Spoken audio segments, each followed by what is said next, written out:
You're looking at the brand new Carry On by AER.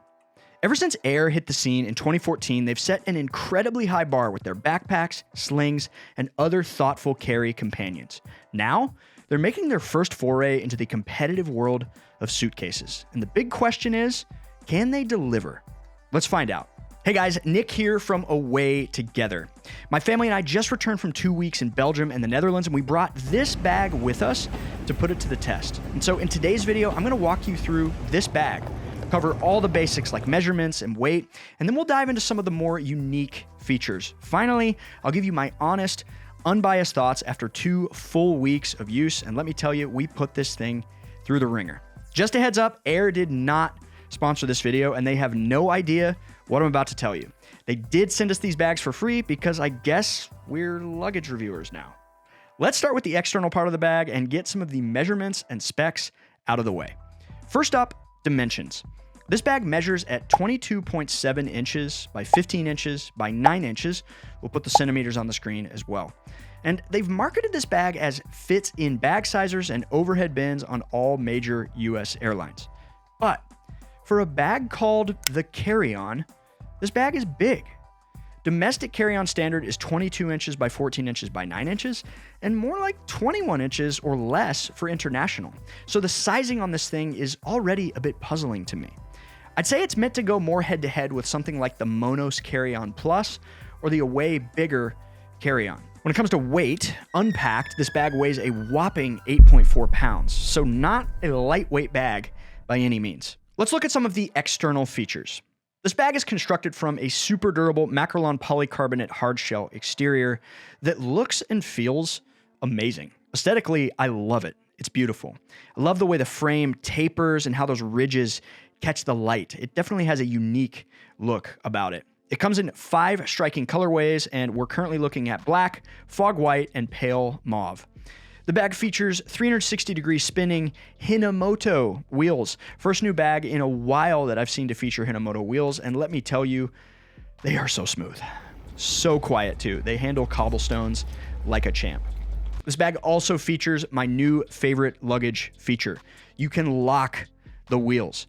By flipping this switch, it engages a wheel brake system that prevents the case from rolling away in a train or in a busy airport. And I can't tell you how many times we actually used this on our recent trip to Europe. I thought it was going to be a gimmick, but it was so useful and not a gimmick at all. So I'm a total dummy and didn't get any footage of this wheel lock on our trip. But I do have the steepest driveway in America. So here's me locking the wheels of this bag on an incline and walking away.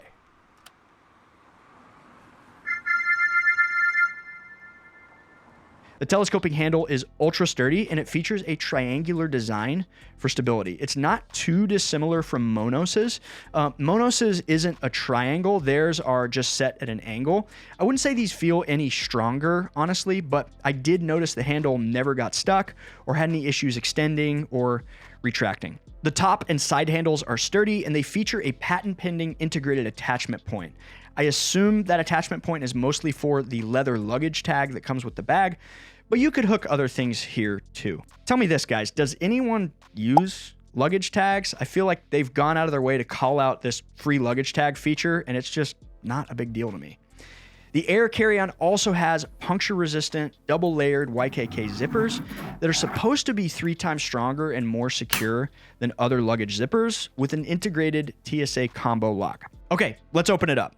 It's got a standard clamshell style opening that you either love or you hate, and it's a very spacious 48 liters of capacity. The interior is lined with Cordura recycled ripstop liner, and you can feel the quality. This is an AER level touch, in my opinion, that you don't see on a lot of other hard-sided bags out there. Like a lot of other clamshell style bags, you've got 2 separate areas here. This side zips up entirely, and this side isn't completely enclosed, but it has this compression pad. The compression pad features a magnetic fastener with a very satisfying lock action. It compresses well, and you can one-hand it. The other side features a small pocket for belongings.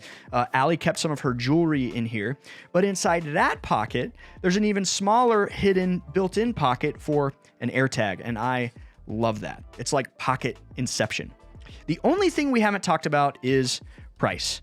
Current retail for this bag is $319. The Away Bigger carry-on is $295.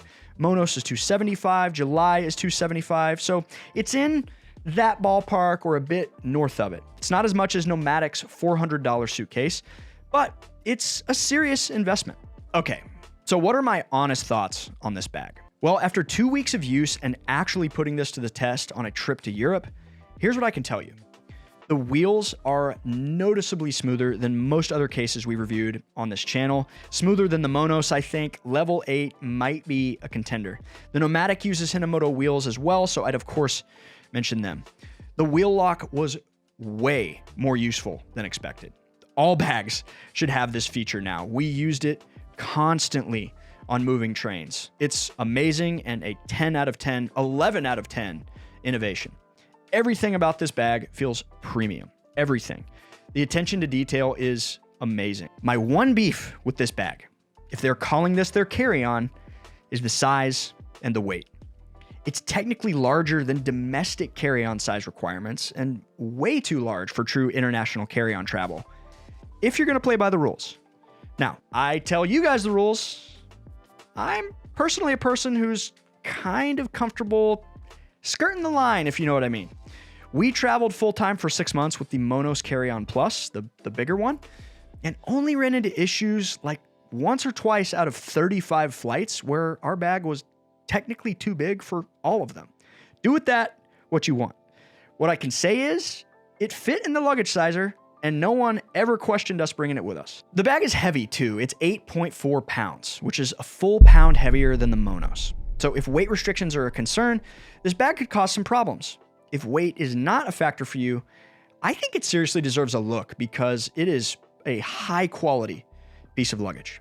Something else to keep in mind, this is also a version 1 from a company that routinely makes updates to their bags and seems to respond well to market feedback. For instance, since this bag came out just a few weeks ago, they've already announced a smaller version of the carry-on, and they've dropped the price. The original retail of this bag was almost $50 more, and they've dropped the price. I've heard mixed reviews from armchair experts and keyboard warriors about this bag, but honestly, after 2 weeks of serious use on flights, cobblestones, going up and down stairs, riding trains, you name it, I'm seriously impressed with this bag. If you decide that this is the bag for you, please consider using the links below, as that's one of the ways that we fund this channel. We don't accept luggage sponsorships because we want our reviews to be completely unbiased. I hope this video was helpful to you. Thank you so much for watching. Check out this next one. Happy travels.